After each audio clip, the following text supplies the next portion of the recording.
placeholders on the search engines. Because if we look at a typical website, and I'll talk more about it in a second, you simply just don't have enough pages for Google to know what your business is all about. Once you've created those pages, you need to optimize those pages in that site for the keywords that are relevant to your business. And then once the pages are built, once the website is optimized, it's going to be a matter of who has the most inbound links from credible sources pointing to those pages that are optimized. He who has the most inbound links is going to get highest placement. I'm going to talk about each of these in a little more detail. But before we go there, remember I was telling you, it doesn't matter how well optimized your website is if nobody's searching for the keywords that you're optimized for. So you want to make sure you've done some keyword research and you know what people are searching for and how they search. So I've pulled up the most common keywords that people are typing on Google and Yahoo and Bing historically in the United States for plumbing services. And I'm not going to read all of them one by one, but you've got plumber, plumbing contractor, residential plumbing, 24-hour emergency plumber, and probably some words in here that you might not have thought of: affordable plumber, local plumber, clogged drain, slab leak, leak detection. So you want to make sure that you've built out pages, right, that combine these keywords with the cities where you operate. And by doing that, you're going to really be able to start to dominate the search engines for the things that you... So let's talk about what we need to do now, now that we know what the keywords are, in order to optimize for those keywords and make sure that we can show up consistently. So I talked about having more pages and more placeholders. You look at a typical plumbing website, typically what you're going to find is you got a standard website: home, about us, our services, coupons, contact us. That's the typical website. Those are the 5, maybe 8 pages. And if you've done more, good for you. I applaud you. But that's typically what we find. So what you want to do from an SEO perspective is build out your website so that you have more pages and more placeholders for the keywords that are relative to what you do. So you should have subpages for each of the services that you offer. So on that list that I showed you on the previous page, we had emergency plumber, 24-hour emergency plumbing, leak detection, slab leak repair, clogged drain repair, toilet repair, tankless water heaters, Renai tankless water heater, boiler repair, and the list goes on and on.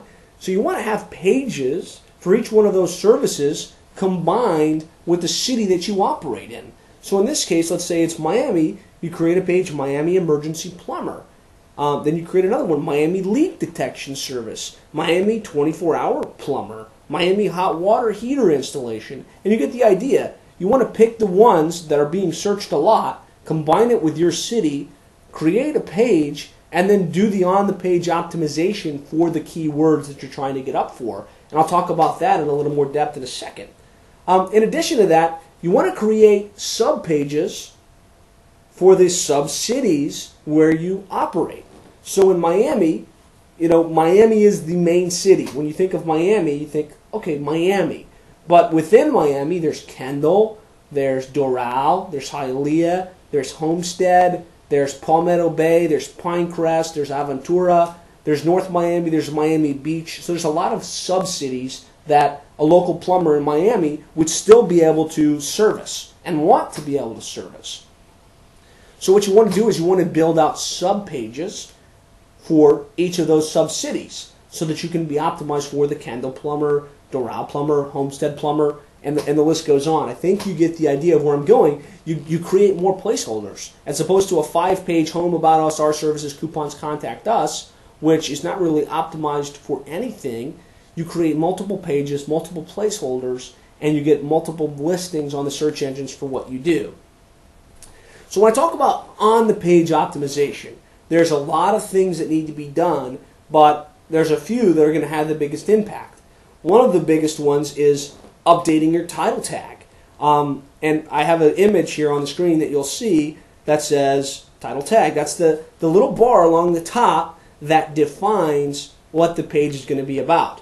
And typically on a plumbing website, what you see for each one of the pages is Joe's Plumbing Service, or the name of the company service.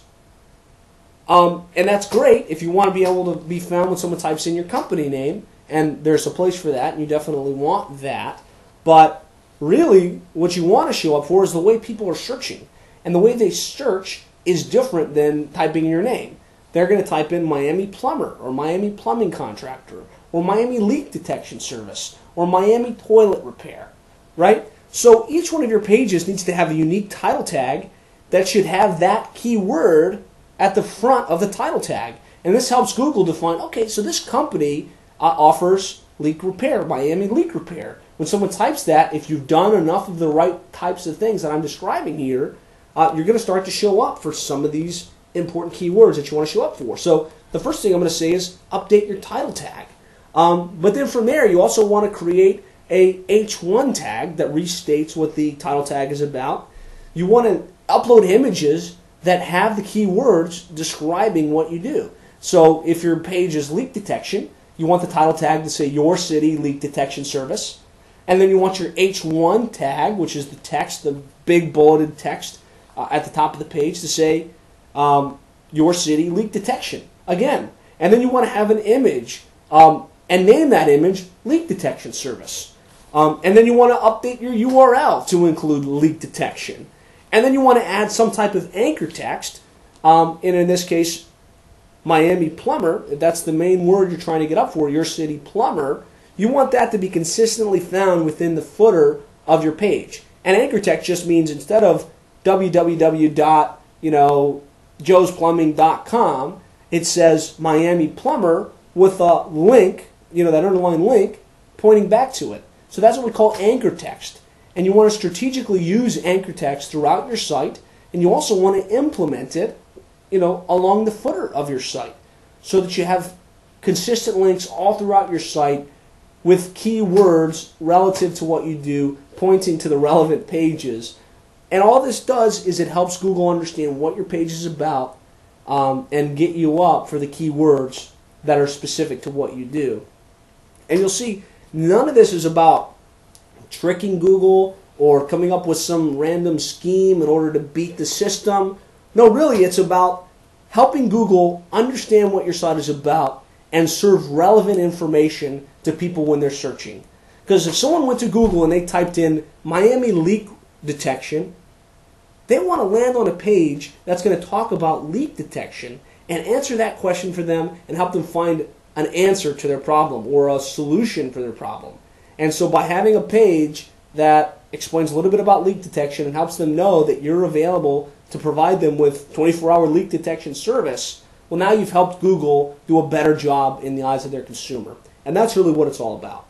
So you want to do all of those types of things. And there's a lot more, but remember, I'm trying to break this down in a way that really clearly defines it for you. And I want this to be something that if you wanted to, you could go in and implement on your own. Once you've got the website built out, you've got the anchor text, you've got the title tags, you've got the customized URLs, you want to submit a sitemap to Google Webmaster Tools and to Bing Webmaster Tools. And what a sitemap is, it's just a document or a page on your website that explains all of these subpages that you have, right? And it helps Google add that to the search engine. So you want to take that sitemap, you want to submit it to both Webmaster Tools and to Bing Webmaster Tools. And those are the main things you want to do from an optimization perspective. Now, I want to encourage you to say it's going to help you to do this work, doing the on-the-page optimization, getting yourself up for the right keywords, building out your site. But really, on-page optimization, all the stuff I just described, is only about 30% of the battle. The other 70% is all about inbound links. Because you're not the first person to say, oh, you know what, I should build out my website with pages that are specific to what people are searching for. There's other plumbers in your area that have also built out these types of pages and that want to show up for all of the different services in your city. So once the site is built out, the way Google determines who's going to get spot 1 versus spot 2 versus spot 3 all comes down to the number of quality inbound links pointing to that page. And an inbound link is just another site linking to your site. And if your website has 2 links one from your, from your wife's company, and one from your best friend, and maybe one from the Yellow Page, that's 3, whereas your competitor has 25 inbound links from a variety of sources like Angie's List and Judy's Book and Facebook and the local Chamber of Commerce. Google's going to say, well, he's got more inbound links. That means he's a little more credible because more people have decided to link to him. We're going to put him higher than you. So it all comes down to, once you've got the pages built out, you need to go out and get more links, because 70% of the battle is getting inbound links, and he who has the most links wins. And there's a number of strategies that you can implement to systematically get inbound links to all of the pages that you've built out and move yourself to the top of the search engines for a number, not just plumber, but for a number of the keywords relative to what you do in your geographic area. So that's search engine optimization. Now let's talk about social media, right? It's a really sexy buzzword right now. Everybody's like, wow, social media, Facebook, millions of followers. But how does it apply to plumbing? How's it going to help you grow your business? So I'm just going to ask a question to answer that question. What's your number one source of business right now? Just hold it in your head for a second. I'll bet you're going to tell me, and you're thinking right now, and don't be too surprised. Your number one source of business is typically word of mouth and referrals. Right? If I talk to 100 plumbers, 99 of them tell me it's all word of mouth. That's where my business comes from. So social media is an opportunity for you to increase that word of mouth business and get more referrals. Now, how is that? More and more people are interacting on social media today than ever before.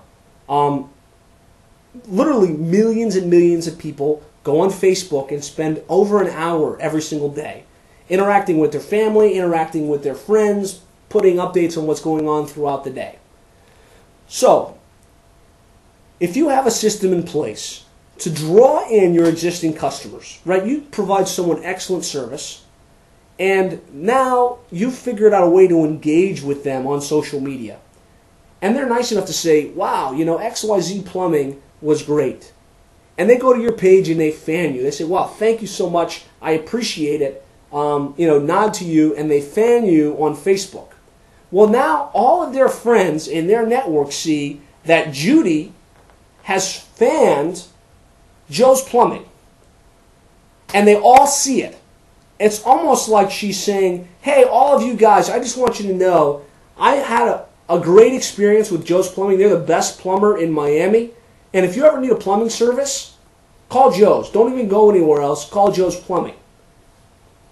Who do you think they're going to call the next time they have a leaky faucet or they need to buy a new hot water heater?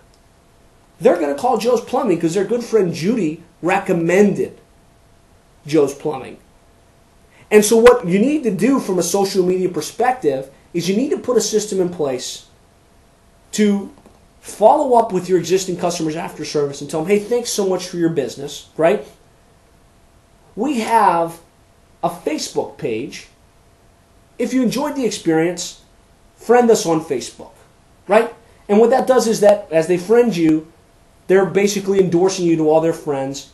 And by the way, anytime that you post information on Facebook, right, now you have the opportunity to remain top of mind. So you put some random tip about how to choose a hot water heater. Well, whether they're in the market for a hot water heater or not, that still comes across their Facebook feed. And they say, oh, wow, Joe's Plumbing, yeah, they're good guys. Next time I need that type of service, that's where I'm going to go. So that's social media. And there's a huge opportunity for the strategic plumbers that understand it and implement it to really grow their business and really take their referrals and their word of mouth to a whole nother level. So let's recap. I mean, internet marketing, there's a lot more to it than just search engine optimization. Right now, it's about map optimization, claiming your map, building out your listings, getting citations, systematically requesting reviews in order to get yourself up in the map listings. And then search engine optimization is all about building out your site, updating your title tags, completing the on-page SEO work, and getting inbound links to make sure